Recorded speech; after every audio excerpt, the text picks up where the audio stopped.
Chapter 11 Acting in a Certain Way. Thought is the creative power or the impelling force which causes the creative power to act. Thinking in a certain way will bring riches to you, but you must not rely upon thought alone, paying no attention to personal action.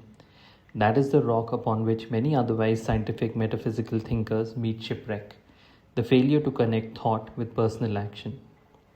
We have not yet reached the stage of development, even supposing such a stage to be possible, in which man can create directly from formless substance without nature's processes or the work of man's hands. Man must not only think, but his personal action must supplement his thought. By thought, you can cause the gold in the hearts of the mountains to be impelled towards you, but it will not mine itself, refine itself, coin itself into double eagles, and come rolling along the roads seeking its way into your pocket. Under the impelling power of the Supreme Spirit, men's affairs will be so ordered that someone will be led to mine the gold for you. Other men's business transactions will be so directed that the gold will be brought towards you, and you must so arrange your business affairs that you may be able to receive it when it comes to you. Your thought makes all things, animate and inanimate, work to bring you what you want. But your personal activity must be such that you can rightly receive what you want when it reaches you. You are not to take it as charity, nor to steal it. You must give every man more in use value than he gives you in cash value. The scientific use of thought consists in forming a clear and distinct mental image of what you want, in holding fast to the purpose to get what you want, and in realizing with grateful faith that you do get what you want.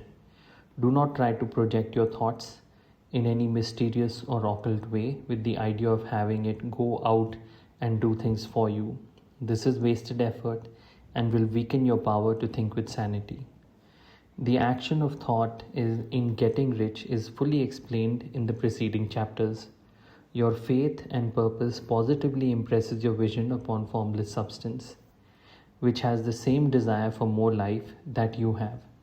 And this vision received from you sets all the creative forces at work in and through their regular channels of action, but directed towards you. It is not your part to guide or supervise the creative process. All you have to do with that is to retain your vision, stick to your purpose, and maintain your faith and gratitude.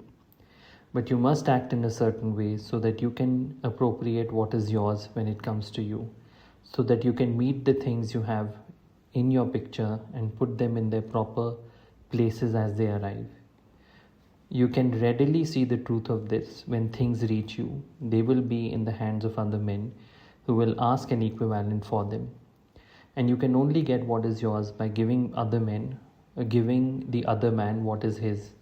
Your pocket is not going to be transformed into a Fortunatus purse, which shall be always full of money without effort on your part.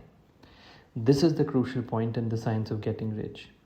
Right here, where thought and personal action must be combined, there are very many people who consciously or unconsciously set the creative forces in action by the strength and persistence of their desires, but who remain poor because they do not provide for the reception of the thing they want when it comes. By thought, the thing you want is brought to you. By action, you receive it. Whatever your action is to be, it is evident that you must act now. You cannot act in the past, and it is essential to the clearness of your mental vision that you dismiss the past from your mind. You cannot act in the future, for the future is not here yet, and you cannot tell how you will want to act in any future contingency until that contingency has arrived. Because you're not in the right business or the right environment now, do not think that you must postpone action till you get into the right business or environment.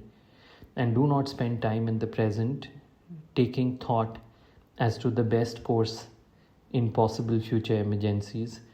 Have faith in your ability to meet any emergency when it arrives.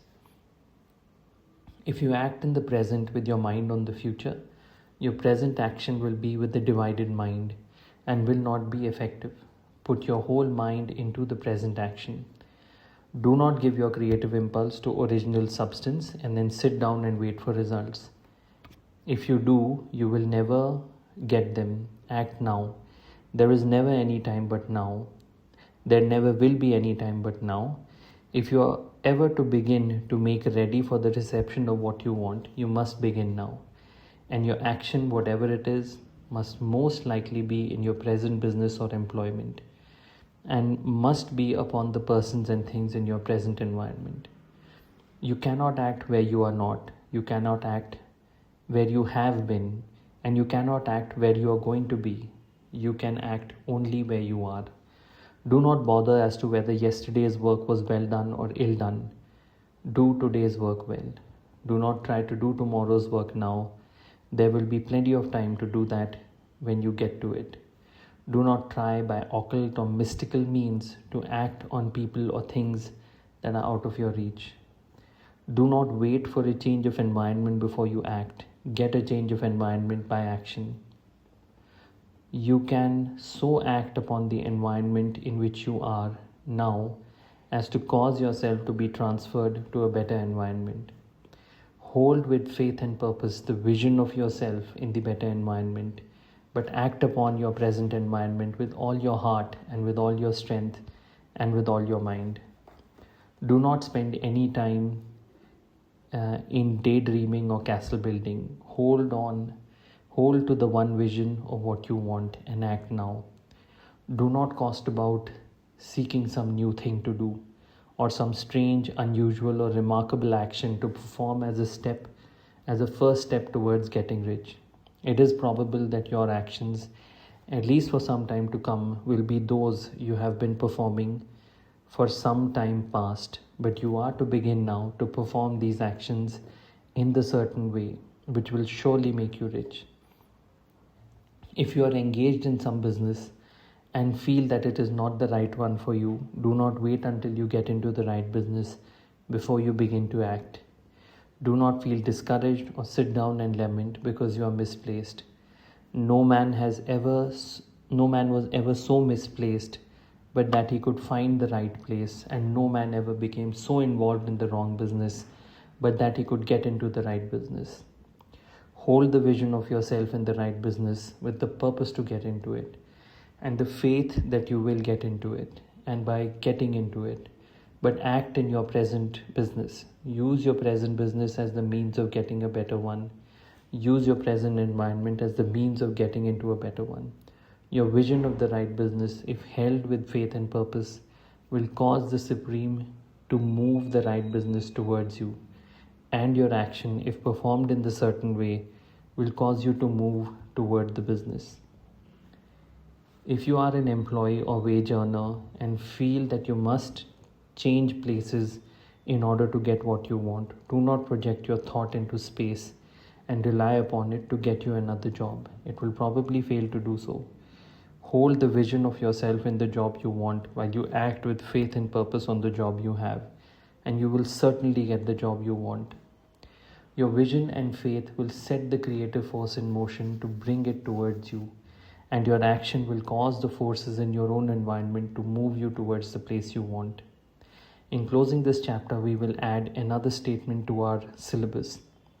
There is a thinking stuff from which all things are made, and which in its original state permeates, penetrates, and fills the interspaces of the universe.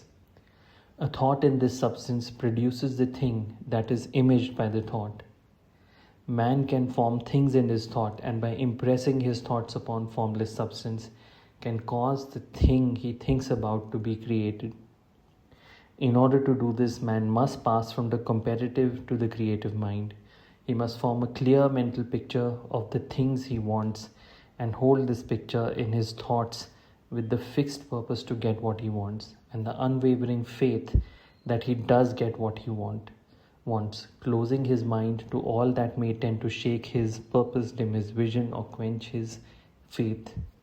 That he may receive what he wants when it comes, man must act now upon the people and things in his present environment.